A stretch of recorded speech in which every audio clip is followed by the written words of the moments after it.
अस्सलाम वालेकुम।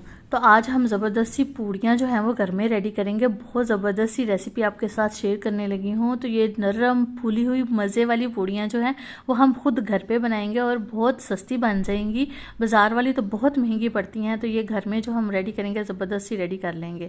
वीडियो शुरू करने से पहले आपसे छोटी सी रिक्वेस्ट है कि लाइक पे हिट कर दें, सब्सक्राइब को भी प्रेस कर दें और बेल आइकन को भी प्रेस कर दें। इससे क्या होगा कि मेरी हर नई आने वाली वीडियो का नोटिफिकेशन सबसे पहले आप तक पहुंचेगा, वो भी बिल्कुल फ्री में। इसके कोई चार्जेस नहीं हैं। तो चलते हैं रेसिपी की तरफ। बिस्मिल्लाहिर्रहमानिर्रहीम। तो यहाँ पे खुला सा बर्तन लेंगे एक, और इसमें मैं ऐड कर रही हूँ मैदा, तो पर्पस फ्लोर भी जिसको बोलते हैं वो। तो इसको हम छान लेते हैं, छानिएगा ज़रूर। छानने से ये होता है कि ये हल्का हो जाता है। और इसके बाद में मैं इसमें ऐड कर रही हूँ गेहूं का आटा, जो हम रोटी बनाते हैं घर में जिस आटे से, वो वाला। इसके साथ होगा कि पूड़ी बहुत ज़्यादा नरम और मज़े की बनेगी। अगर आप रबड़ जैसी पूड़ी पसंद करते हो तो फिर इसमें नहीं ऐड कीजिएगा आटा। तो ये 1.5 टेबल स्पून मैं इसमें नमक का ऐड कर रही हूँ, और इसको अब अच्छी तरह से हमने मिक्स करना है कि मैदा और जो है वो गंदम का आटा ये आपस में अच्छी तरह से मिक्स हो जाए। तो इसमें अब मैं ऐड कर रही हूँ गर्म पानी, हाथों को सहारता हुआ गर्म पानी जो होता है वो इसमें ऐड करेंगे, और इसको हम अच्छी तरह से गूँधेंगे। तो ये जो गर्म पानी है इसकी वजह से ये जो है पूड़ी जो हमारी फूलेगी। ये छोटे छोटे से स्टेप्स होते हैं जिनको फॉलो करके हम अपनी जो कुकिंग है उसको ज़बरदस्त सा बना सकते हैं। और अब इसको हम मुक्की लगाते हैं। एक तो होता है ना आटा नरम सा हम जो गूंथते हैं रोटी बनाने के लिए, उसे थोड़ा सा हार्ड हमने रखना है। और जब इसको मुक्की लगाने के बाद 5 से 10 मिनट के बाद हमने आटे के ऊपर अच्छी तरह से ऑयल लगा देना है और इसको 20 मिनट रेस्ट देनी है। 20 मिनट के बाद फिर हमने इसको ऐसे गूंदना है और मुक्की लगानी है, जिससे क्या होगा कि ये बहुत नरम मलाई जैसी ये डो जो है वो हमारी रेडी हो जाएगी 20 मिनट के बाद। तो हमने इसको एक ज़बरदस्त सा, जो देखें मलाई जैसी डो हमारी रेडी हो चुकी है, हमने इसको रेडी कर लिया है।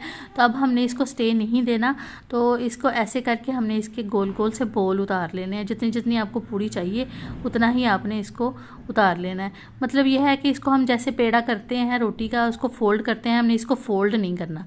तो ऐसे हमने उतार लेने हैं पेड़े, और फिर हमने काउंटर टॉप को ज़ाहिर है हमने फ्री कर देना है ताकि हम यहाँ पे पूड़ी बेल सकें। सारे पेड़े करने के बाद इसको 20 मिनट रेस्ट ज़रूर दीजिएगा।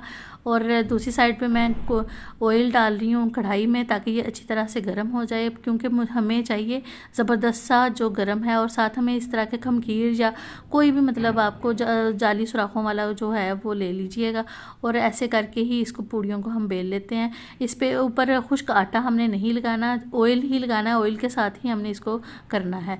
तो अब गर्म हो चुका है ऑयल अच्छी तरह से, तो पूड़ी मैंने डाल दी है इसमें, और अब इसको थोड़ा थोड़ा सा हम प्रेस करेंगे, जिसके साथ ये होगा कि ये पूड़ी जो है वो फूलेगी। ये देखिए माशाल्लाह से कैसे डोल की तरह फूल गई है, और सारी पूड़ियाँ ऐसे ही आपकी फूलती जाएंगी। तो इतनी मज़े की सॉफ्ट पूड़ियाँ हमारी रेडी होंगी कि सारे घर वाले हैरान हो जाएंगे कि वाह कितनी ज़बरदस्त सी रेसिपी है जो आपने आज हमें बना के दी है। तो ये देखें हमारी पूड़ियाँ कितनी ज़बरदस्त सी जो हैं वो रेडी हो चुकी हैं। और अब मैं आपको दूसरी तरह से दिखाती हूँ, ज़रा कैमरे को दूसरी साइड पे करके दिखाती हूँ। तो ये देखें माशाल्लाह से ये भी पूड़ियाँ कैसे फूल रही हैं, ये देखें माशाल्लाह से।